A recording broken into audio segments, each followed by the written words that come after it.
Once again, this is David Gould, new car manager from Sloane, Toyota, Philadelphia. The RAV4 near shear front end collision video I did a little while back had pretty good response. I thought I'd take a second to take a look at my favorite, the Prius, and a similar type of a hit, but uniquely enough, this one actually did not even hit the frame area. It doesn't look like it. It looks like it hit the wheel assemblies.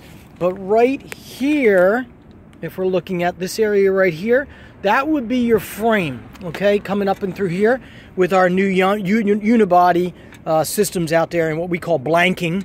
Blanking meaning that this area down in here is thinner than this area up in here. In the event that the whole front end had been hit, this would have collapsed back, gotten more and more rigid, and would have protected the area back in here, of course, the other side. But the interesting thing, and the thing that I've seen for years and years and years, I owned a towing business for over 10 years, around 10 years, prior to coming back to retail, is that with the Toyotas, the doors still open. Now, with the near shear, there is a lot more protection for the door area. In other words, your driver right now can get out of the car. Notice the airbags did not even go off in this car because there was no significant interior impact, if you would, at all to the absorption. The absorption door closes. It's a little bit off. It's a little bit off of its area here, but the entire thing is sheet metal.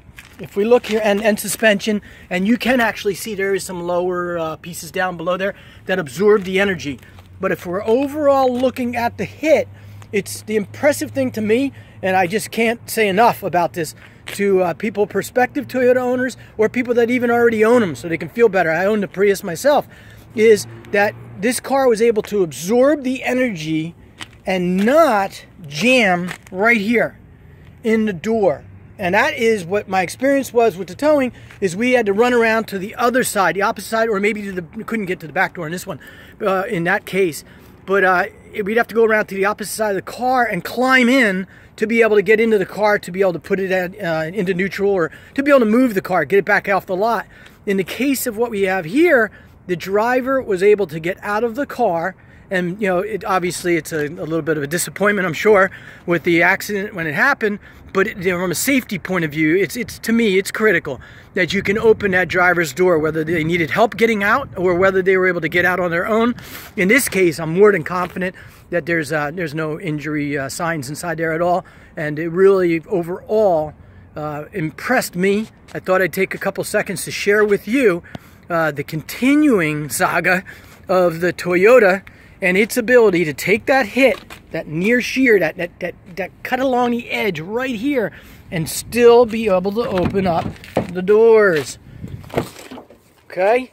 Now, I can't tell you I didn't see other manufacturers that had this in my time and had the ability to be able to do this, but most of them were over $60,000, $80,000 cars.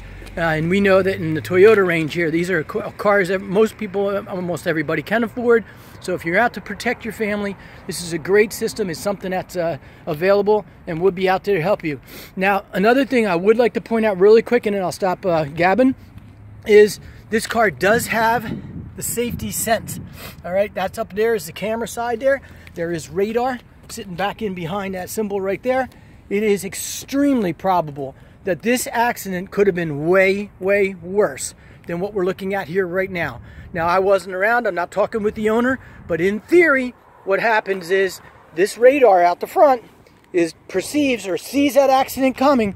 It actually slams on the brakes, slows the vehicle down, giving the driver now, by reflexes alone, the ability to be able to make those last adjustments that maybe made the difference between hitting here or hitting up in here. But it does reduce speed, reduces impact, and in this case here, didn't even set the airbag off. Okay? Safety sense is a really, really big deal. It's something in my mind right now that's more important than the airbags in the car, because it avoids the accident or majorly reduces the accident. In this case here, probability of as much as a 25 mile an hour or more reduction in speed before this type of an impact, okay? So once again, David Gould, Sloane, Toyota, Philadelphia. If you have any questions, you're more than welcome to reach out to us here, me here. I'll be glad to try to help you out, okay?